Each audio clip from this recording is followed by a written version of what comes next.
Bienvenidas y bienvenidos a Política al Grano, el podcast en el que hablamos de política sin rodeos al calor de una buena taza de café. En el tiempo en que te tomas un café, te explicamos un problema de este país, así que sírvete el tuyo y comencemos a hablar de política.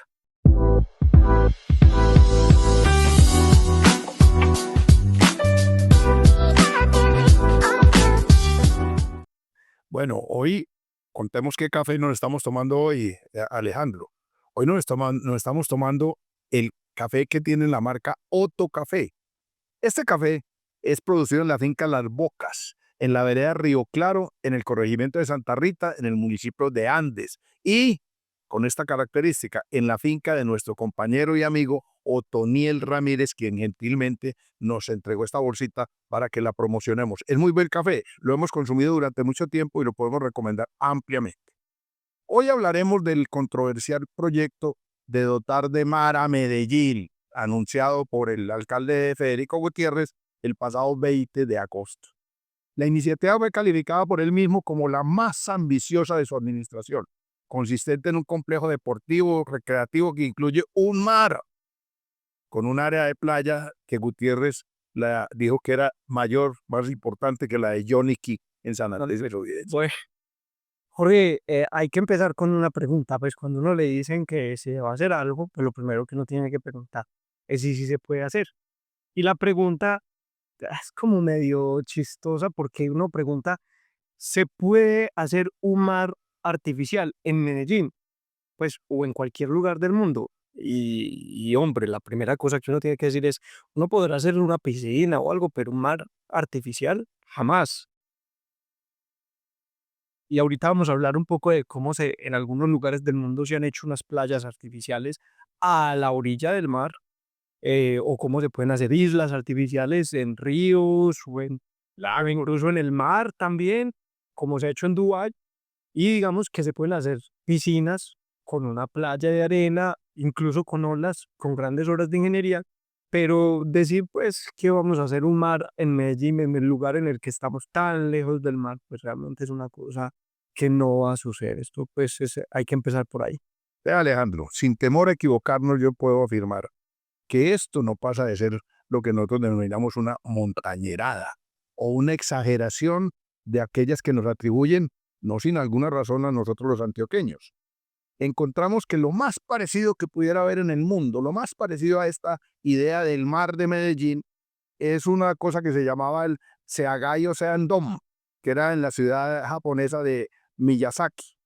Solo que ese Seagan Ocean Dome era a 300 métricos del mar, o sea, ahí pegadito del mar, no a 1000 kilómetros como Bueno, traían el agua directamente del mar. pero el agua pasaba del mar. Y no sé cómo le había atraviesa la sal, ¿no? La sal. Y ojo, pero este era un domo incluso que en invierno se cerraba y en verano se abría. Y esto lo hicieron por ahí en 1995 al calor de esa falsa burbuja de crecimiento económico de Japón. Y fue demolido en 2017 y lo habían cerrado desde 2007. Quedó como un mal recuerdo de esa burbuja como medio mafiosa de esa época del Japón. Y eso es lo más parecido a un mar artificial. Era un mar esto que no quede en una playa que no quede exactamente a la orilla del mar. Porque entonces lo que nosotros empezamos a buscar, que dijimos, listo, vamos a encontrar qué proyectos hay parecidos, algo se ha debido hacer en el mundo con esto. Y la lista, Jorge, no es tan larga. Yo le voy a leer acá un poco lo que encontramos. Encontramos una playa que se llama Larboto en Monte Carlo, en el Principado de Mónaco, que está, pues, además, un lugar pues bastante rico, eh, y que queda justo al lado del mar, igual que la playa soleada de Shanghái en China, que también queda en la orilla del mar. ¿Qué sucede? Son proyectos, o también en Odiaba en Tokio, y la de Malé en Islas Maldivas, que son estas cuatro playas que están en un lugar del mar en el que no haya playa, porque pues hay costa que no tiene playa para bañarse, y con la ingeniería pues se puede hacer unas modificaciones en el terreno para que se pueda entrar. Todas estas han sido playas construidas a la orilla del mar. O, por ejemplo, en el río Sena en París, que se hicieron unas playas ribereñas pues, que digamos que tiene algo de sentido. Si ya yo tengo acceso a un cuerpo de agua, pues puedo adecuar el espacio para construir una playa. Pero una playa interior, distinta a esta que usted cuenta en Japón, no se conoce ninguna en el mundo. Está claro, Alejandro, que mar no tendremos, ni siquiera con esa enorme inversión de 200.000 millones de pesos. Sería hasta ridículo que alguien tome una foto, turista o estoy en el mar, aquí en el mar de Medellín, y detrás aparece un avión de Satena aterrizando en la pista de los Lácteos. Y si mira para el otro lado, se toma al otro turista otra foto, estoy en el mar de Medellín, y detrás está el barrio de Belén, las playas. O sea, ¿qué mar es ese? Es una piscina. Es una piscina, es un pequeño lago, lo que sea, pero un mar, eso ya sí sería, es una cosa, además, para embolatar a gente, a gente ingenua realmente. Ahora, en esto, algún comentarista de esos que les gusta adornar la labor del gobierno, dijo que el problema de este proyecto era que el doctor Federico Gutiérrez lo había presentado mal, que era un problema de presentación y que las críticas había que hacerlas era desde el contenido y la importancia del proyecto. Bueno, vamos a Bueno, hacerla. hablemos técnicamente del proyecto y más allá de si se puede o no se puede hacer un mar, o si eso se llama mar o no se llama mar, o si es una piscina. Hablemos desde la perspectiva del espacio público y desde el contenido del plan de desarrollo, porque, a ver, los proyectos que se hacen en una administración tienen que estar incluidos en el plan de desarrollo, y ese plan de desarrollo tiene que ser coherente con el programa de gobierno. Cuando uno revisa el programa de gobierno y el plan de Federico para ser elegido alcalde y el plan de desarrollo de la ciudad, lo primero que se encuentra es que no existe en ninguna parte. O sea, nadie había hablado antes, hasta que ahorita se les ocurrió, de esta idea que además parece más bien como una propuesta de personero. Bueno, no, hay personeros muy serios en los colegios. Pero que es una propuesta pues sacada de ningún lado, porque no tiene coincidencia con el plan de desarrollo. Y cuando miramos el plan de desarrollo, lo que encontramos más cercano es la construcción o mejoramiento de espacio público, en la que se habla de 213.000 metros cuadrados, sin decir cuánto es nuevo espacio público, cuánto es mejoramiento del anterior. Y además de eso, unos 56.000 metros adicionales que son nuevos, que es de la construcción de parques del río en el norte, que tampoco está todavía muy claro si se va a lograr en este cuatrienio. Eso es lo más cercano que existe y sobre eso, pues, podemos abrir también la discusión. Ahora, en lo que concierne a escenarios deportivos, si es que el triatlonista alcalde de Medellín, porque ha practicado ese deporte que consiste en una competencia que combina atletismo, ciclismo y natación, y entonces dice que ese va a ser el escenario de triatlón más grande del mundo. Tampoco coincide con el plan de desarrollo. Estuvimos buscando en el plan de desarrollo y en cuanto a escenarios deportivos, lo único que contempla el plan es que con una línea base de 215 escenarios ya mejorados, van a subir a 700 escenarios deportivos mejorados con un presupuesto que no llega ni lejos a estos 200.000 millones de pesos. Que se están gastando la plata que ya está destinada para unas cosas en el plan de desarrollo que son loables, necesarias y muy importantes, para otras cosas que no están incluidas en el plan de desarrollo. Y un comentario, Jorge, sobre lo del espacio público. Esos 213.000 metros que son entre construido y mejorado, que no sabemos cuánto es nuevo, Si es construido, ¿cuánto es mejorado? ¿No? los 56.000 adicionales del Río Norte, de parques del Río Norte, eh, que son esas metas en el plan de desarrollo. Hay que decir una cosa, este mar ni aumenta los escenarios deportivos, ni aumenta el espacio público, ni un milímetro. O sea, no aparecerán como espacio público nuevo, porque donde se planea construir o en la actualidad es espacio público de la ciudad. Y sobre el espacio público, pues hay que contar una cosa muy grave, y es que en Medellín estamos bastante en pañales en materia de espacio público. La Organización Mundial de la Salud recomienda que el espacio público por habitante sea de 10 metros cuadrados mínimo, ¿no? Y que debe ser entre 10 y 15 el saludable, y mejor si hay más. Pues Jorge, Medellín apenas llega al 3,96, es decir, estamos cerquita de 4 metros cuadrados por habitante. Y estos proyectos no apuntan a aumentar eso ni en un milímetro. Bueno, pero ojo, aquí yo quiero hacer esto que no es una crítica al chistosísimo Mar de Pico, sino al plan distrital de desarrollo. Es que si damos crédito a lo que dice el plan de desarrollo, como dijiste, 213.000 metros cuadrados de mejoramiento y nuevo espacio público. supongamos que nuevo espacio público son la mitad de esos 213.000. Y los 56.000 de Parques del Río Norte que ni siquiera han abierto licitación ni nada, eso no creo que alcance, pero bueno, digamos que en el plan de desarrollo está contemplado, que lo cumple, que somos los que somos súper optimistas, que la mitad del espacio público entre mejorado y nuevo, la mitad es nuevo y que llegan a hacer el Parque del Río Norte. ¿Sabe cuántos metros cuadrados de espacio público incorporarían? 162.000 metros cuadrados. ¿Y sabe en cuánto eso aumenta el indicador de metro cuadrado por habitante?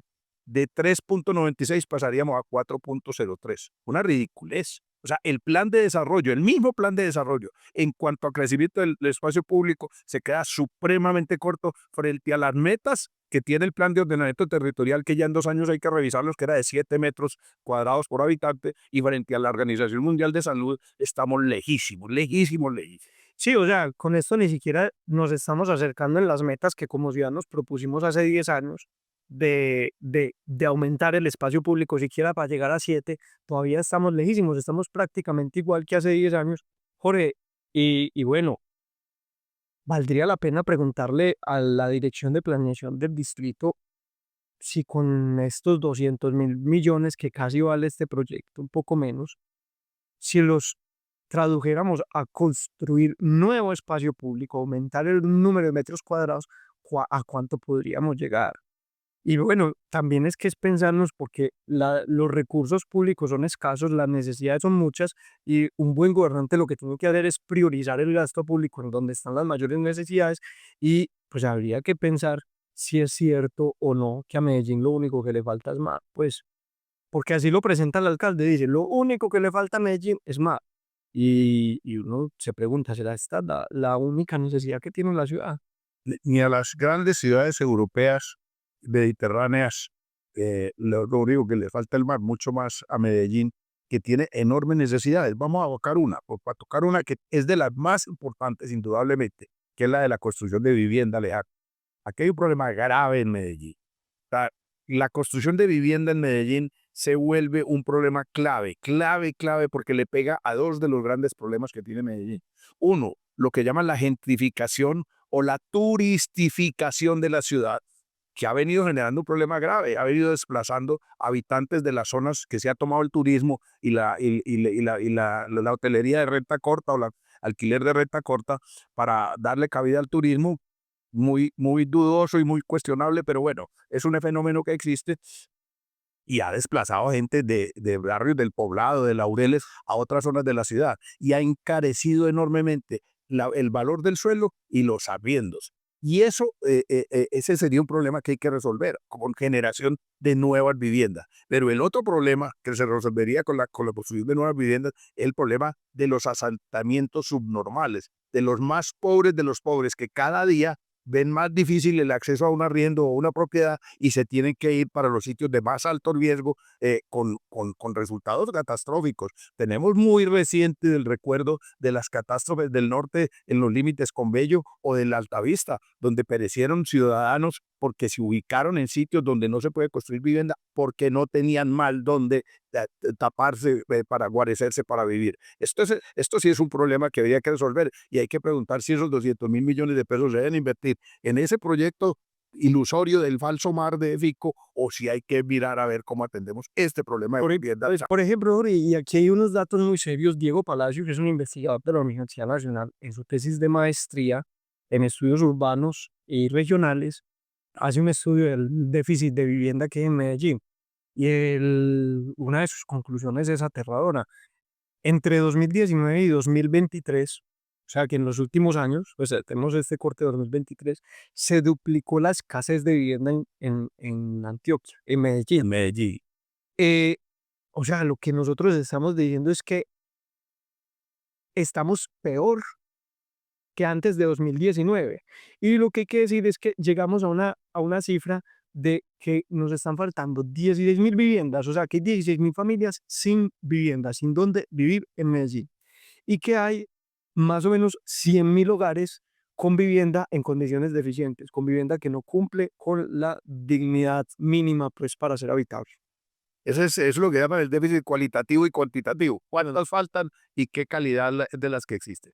Y ojo, en 2019, en la administración anterior del propio Federico Gutiérrez, se elaboró un documento que se llama el Plan Estratégico Habitacional de Medellín. Ese plan fijó la meta de reducir significativamente hacia 2030 ese déficit habitacional y lo calificó como un problema grave de ciudad, que tenemos ese déficit enorme. Y estamos a 5 años de que se cumpla ese plazo y de aquello nada. Y en el Entonces, en lugar de reducirse, se está se aumentó.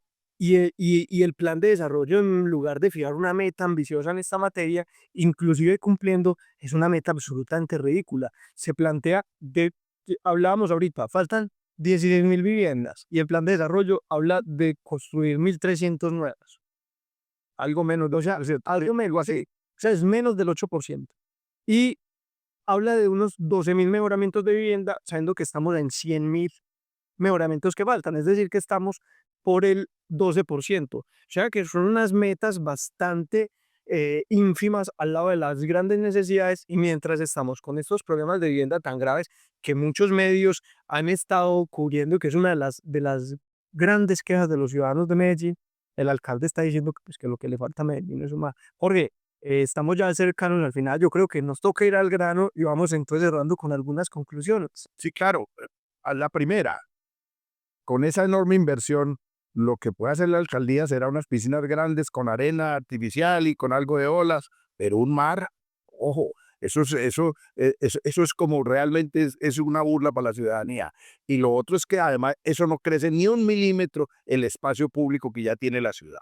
Y bueno, y lo que es peor, Jorge, pensemos que este proyecto se hace, que sale bien y que además queda muy bonito, que es el único en el mundo, un mar lejos del mar y toda la cosa.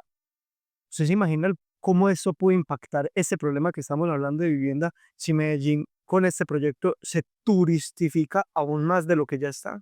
Si atraemos más turistas y aumentamos el problema de asentamientos de cortas estancias en la ciudad, el problema de vivienda se va a agravar mucho más todavía. Dice por ahí que si piensas mal, es muy posible que aciertes. Y es bueno preguntar. Dos preguntas yo quiero hacer. ¿Quién está detrás de esta genial idea de un mar en Medellín? ¿Y qué intereses hay detrás de este negocio? Si esto es el negocio, porque esto es un negocio, esto lo van a hacer unos privados, unos contratistas, lo van a operar seguramente algunos contratistas. ¿Qué intereses hay detrás de esto? Porque hay quienes dicen que también detrás de esto hay una cosa que podríamos hablar después, y es lo del aeropuerto La Herrera. Pues esto puede empujar a la sacada de la Pero eso es otro, eso es una discusión. Y bueno, y vale la pena también hacer una pregunta. ¿Era esto un reencauche, un refrito de ese mal sueño del Central Park de Luis Pérez? Ajá, esa es una buena pregunta. Este es una versión desmejorada del Central Park. Buena pregunta, Alejandro. Bueno, ahí quedan temas para otros episodios. Les agradecemos que nos hayan escuchado. Les invitamos a que nos sigan, a que compartan este podcast con sus amigos, a que hagan los comentarios ahí en YouTube, en Spotify. Nos seguimos viendo a través de Facebook, a través de Instagram, a través de YouTube, a través de Spotify. Y nos vemos en el próximo café. Política al Grano es un podcast que hacemos Jorge Gómez y yo, Alejandro Arcila, quienes elaboramos los guiones, con la dirección de Juliana Bernard, quien también hace las cámaras, el sonido de Julián Núnera y Juan Zuleta, que nos apoya en la parte técnica. Muchas gracias.